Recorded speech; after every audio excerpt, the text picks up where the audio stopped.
Moana is looking for new people.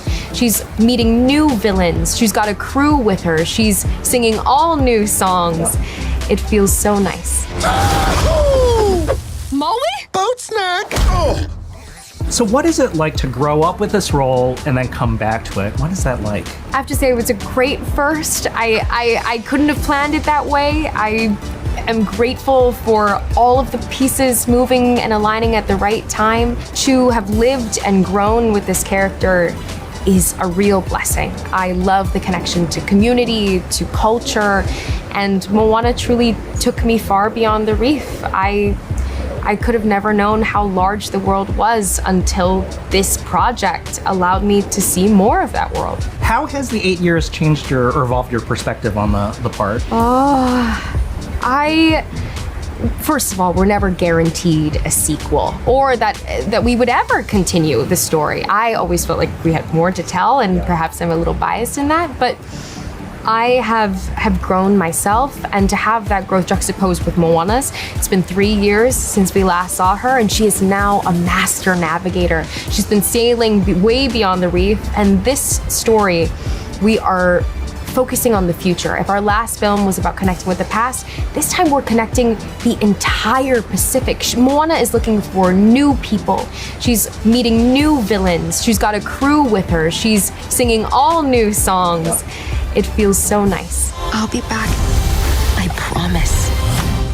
I do believe Maui is particularly beloved by fans. Why do you think that's the case? What is his secret sauce that has folks so loyal to him? I think it's Maui's swagger, it's his energy, it's his ego, that guy. I think it's his song. He's a lover of language. He loves to bend words and say things, and whether it's in song or dance, his tattoos come alive, which is pretty cool. He's a demigod. Yeah. Fans learned that you could sing really well and rap from the first movie. What are fans gonna be surprised to learn about your performance in Moana 2?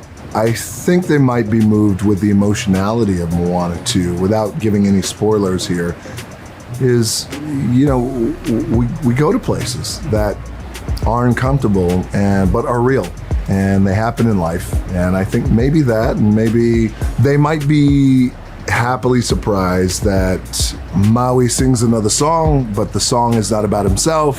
It's not "You're welcome." It's "Can I get a chee-hoo? Can I get a chee-hoo?" Which is empowering and motivating somebody else to be like, hey, like, you can do it. I feel like there's some backstory that I need to get caught up on.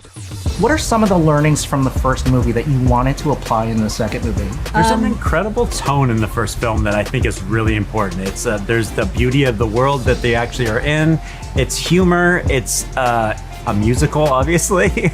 So I think all of those elements were something we absolutely wanted to make sure you felt like you're watching a movie that is in that same world. And I'll say really early on, we had a screening, and one of the audience members told us this film felt like going on a new adventure with an old friend.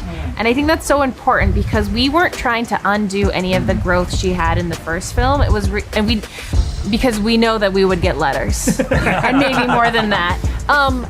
But it was really about taking the best parts of her and just continuing on. And I think fans of the first film, which there are many, and they have corrected us many times, I think they'll be really happy, because we are also fans of the film, and so there are a lot of homages to that first film in the second film that, if you're paying attention, you'll see.